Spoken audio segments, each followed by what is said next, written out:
Jadi kali ini Kak Rumi akan coba bercerita kepada teman-teman di mobil sambil nunggu nih. Ceritanya Kak Rumi lagi jemput sekolah anak Kak Rumi. Jadinya sekarang untuk mengisi waktunya Kak Rumi sekalian mau bercerita sedikit kepada teman-teman. Tadi Kak Rumi selesai mengisi kegiatan dalam rangka peringatan Hari Isra Mi'raj di SD Islam Faas Tuban. Nah, di situ Kak Rumi sedikit bercerita tentang perjalanan baginda Nabi. Selain itu juga hikmah yang dipetik dari peristiwa Isra Mi'raj yang dilakukan oleh Nabi Muhammad SAW. Kira-kira seperti apa? Kak Rumi tadi memberikan sedikit klise baru begitu ya, tentang cerita si mie semut dan sepotong roti. Jadi ceritanya si semut kecil yang tidak mungkin dia melakukan perjalanan yang sangat jauh, dia bisa loh akhirnya berjalan dengan melakukan perjalanan yang sangat jauh dari rumahnya menuju ke tengah hutan, hingga keluarganya tidak percaya kalau si semut bisa melakukan hal itu. Jadi dimulai dari kisahnya Simi yang bangun pagi dan dia giat bekerja untuk mencari makanan kesukaannya. Salah satu makanan manis kesukaannya adalah roti. Hari itu, Simi berkomunikasi menggunakan antenanya kepada teman-temannya untuk mencari tahu kira-kira ke rumah siapa ya yang banyak rotinya. Hingga Simi berada tepat di dekat danau. Tiba-tiba di danau itu, di aliran sungainya, ada daun tapi dia memuat sesuatu yang sangat berat. Simi lalu menyeret daun itu untuk dibawanya ke daratan.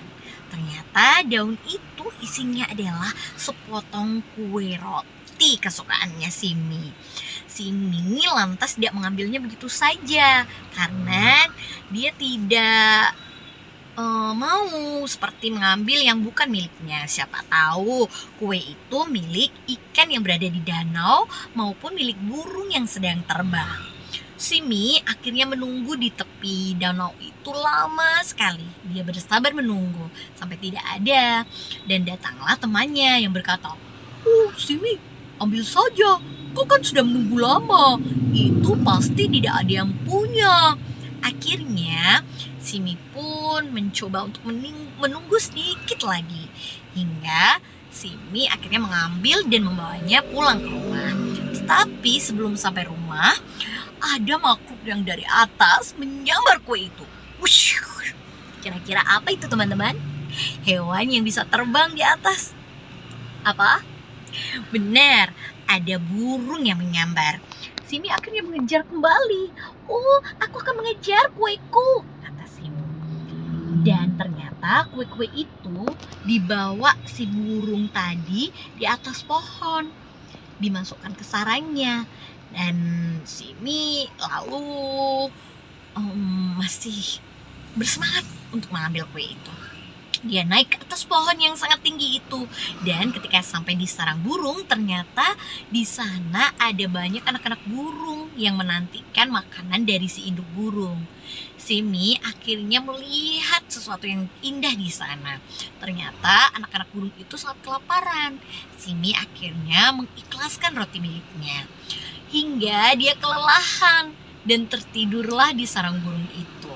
Tiba-tiba ada makhluk yang mengganggu di situ. Ternyata ada ular yang melata yang ingin memakan anak-anak burung itu. Lalu induknya berjuang untuk melindungi anak-anaknya dan mencengkeram menggunakan cakarnya, membawa sarang burung itu terbang jauh. Sampai akhirnya terjatuh teman-teman, karena burung tadi tertiup angin yang sangat kencang. Simi pun yang terbawa di dalam sarang juga ikut terjatuh. Dan di sana Simi bertemu dengan predator yang paling buas di hutan. Apa teman-teman? Ya benar, si singa, si raja hutan. Simi pun karena bertubuh kecil dia tidak tahu, tetapi dia menyaksikan si predator buas itu, si singa itu memakan beberapa makhluk hidup. Nah, Simi akhirnya kebingungan bagaimana dia bisa pulang. Dia sudah berjalan jauh sampai ke tengah hutan. Tentu keluarganya menunggu dia. Akhirnya Simi ingat Dia bisa sampai di sini karena dia dibawa oleh burung. Maka dia mencari juga burung yang ada di sekitar situ. Ternyata tidak ada burung, teman-teman. Terus Simi bertemu dengan si Lebi lebah. Kenapa kau ada di sini? Aku tidak pernah melihatmu di sini, kata si Lebi lebah. Iya, aku tadi terbawa sarang burung. Jadi aku tidak bisa pulang. Bisakah kau mengantarku, lebah? Kata Simi meminta bantuan kepada lebah. Untungnya, lebah adalah binatang yang sangat baik. Dia pun mengantar Simi si semut. Akhirnya mereka berdua terbang. Simi si semut menggandeng tangannya si lebah dan dia terbang di bawah. Wah, indah sekali ya ternyata dari atas ini. Subhanallah, Allah telah menciptakan semuanya terlihat begitu sempurna. Padang yang hijau ditumbuhi oleh rumput-rumput di sana, juga bunga-bunga yang berwarna-warni. Wah, betapa nikmatnya aku bisa menikmati keindahan di sini, kata si Simi. Akhirnya Simi pun sampai di rumah dengan selamat. Ibunya tentu mencari Simi si semut.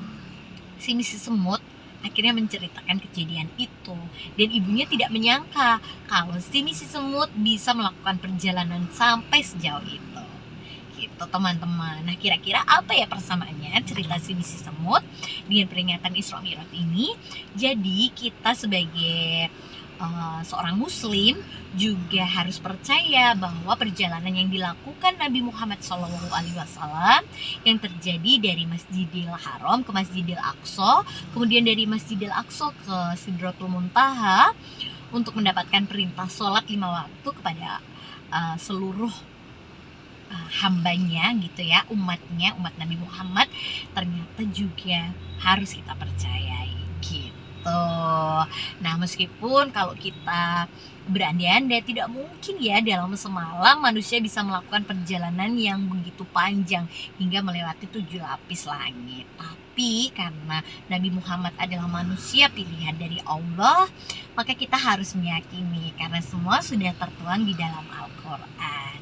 Begitu teman-teman, demikian cerita dari Kak Rumi. Yuk simak cerita dan vlog Kak Rumi lainnya ya. Sampai jumpa.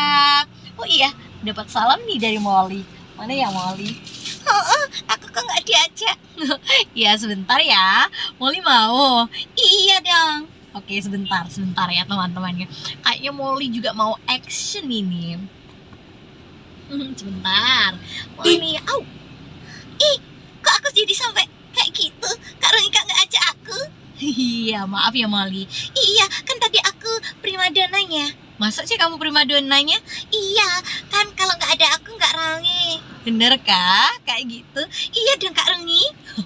Oke, kalau gitu sudah waktunya pengunjung ini cerita kita. Loh, kan sudah selesai? Iya Molly, sampai jumpa ya teman-teman.